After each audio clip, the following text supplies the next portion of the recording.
Hi, this is Ashley here. I just wanted to introduce you to a good friend of mine named Halle, and she is one of our house managers, and she helps with Rended Heart. She's been with us for just a few months since January. So yeah, I just wanted to introduce you to her.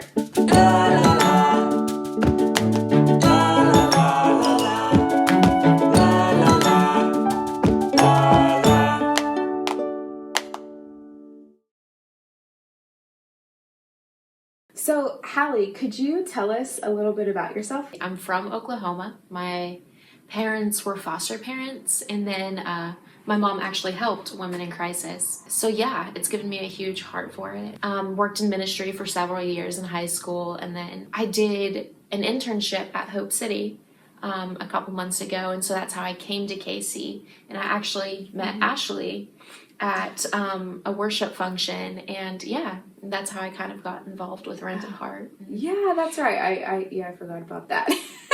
Yeah, so Hope City is the ministry that helps people in the inner city of Kansas City. They have a whole internship program, helps people who've fought through addiction, and it's just amazing. They also have a 24-hour prayer room there as well. Can you tell us a little bit about the passion behind you wanting to help those who have been trafficked? So it started a really long time ago. I had a couple sisters who actually ended up in like-type situations, and so I kind of started to get a heart for it there. And then a little bit after that, I actually went through the same type of thing when I was a younger kid to middle school.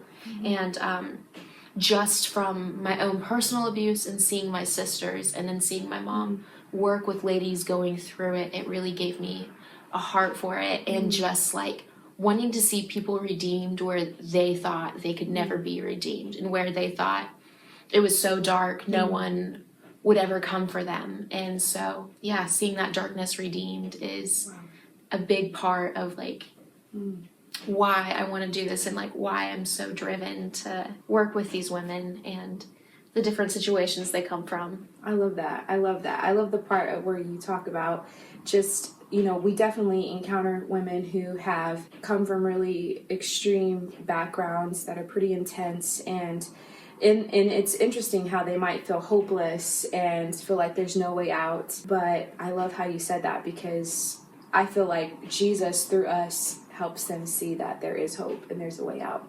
Can you just tell us about some highlights of Rended Heart, what you have enjoyed about Rended Heart? Some of the things that I've loved is getting to ask the girls about what their dreams are, because I've realized that a lot of times that's not a question they're asked. So not only asking them what their dreams are, but like making them think about it and being like, okay, when you were 4, what was your dream? Like before all this happened, before trauma, and then getting to see them open up and getting to see them be like, oh yeah, that's actually my dream. And just kind of seeing them discover like what dreams are and what they actually can do outside of what they've been told they can do. That's and powerful. So yeah, that's been really cool, especially in the last couple weeks. It's just seeing them discover their dreams, and then some of them like start moving towards those dreams, even if it's like simple stuff. And so wow, I really like that you say that, and I really feel that you are a type of person that knows how to pull on that in the women, and I've seen that since you've been at the house, at the crisis house, which we call Magnolia House now.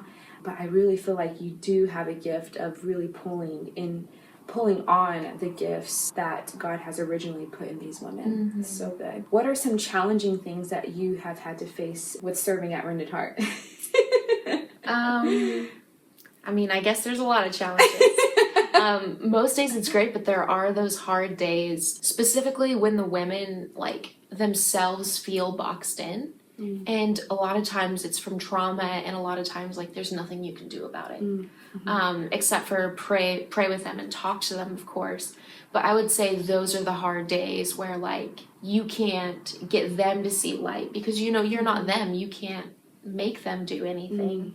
But at the same time, like, you know that light is just around the corner for them, so you want to encourage them to keep on walking towards that. So I would say that's probably been the hardest part. It's just like not every day is like, oh, we're healing the nation. Some days it's kind of like rough, and there isn't always like a great answer for everything. Wow. That's so true. And so I totally relate to that too, because sometimes there is pushback, or maybe they're not believing it for themselves, and that is pretty hard. But like you said, just continuing to put our hand out and saying the truth. Wow, that's really good. So going forward, what do you feel like the Lord wants to teach you in this season with Rended Heart? A lot of like my own, where I felt boxed in by trauma, like seeing the light and searching that out alongside the women. And then just learning that it's not me alone in this journey, and it's not them alone in this journey, but the Lord's like created a community to actually deal with this kind of stuff. So going forward, I really hope to learn to have like a bigger heart, like the Father's, for these women, and a heart from not just an earthly perspective of, oh, these are traumatized people, but like from a heavenly perspective of, these are daughters who the Lord has seen mistreated in different ways, and like he wants redemption for his daughters. And so I really want that fatherly heart, instead of like kind of just I want to, go out and help people. More of like, what does the Father want? What's his perspective on the situation? Thank you for sharing all of that, Halle. I just really definitely appreciate you being on the team.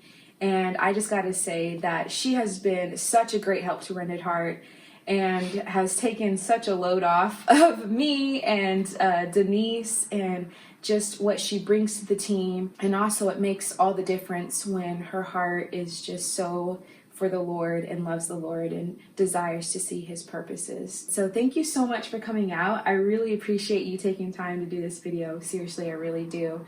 And I love that you're on the team. And most of all, I love that I met you. Thank you. So, yeah, thanks, Halle. I appreciate you. All right, guys. Well, thank you so much for listening, and I really appreciate you taking the time. And yeah, I'll see you in the next video. See ya.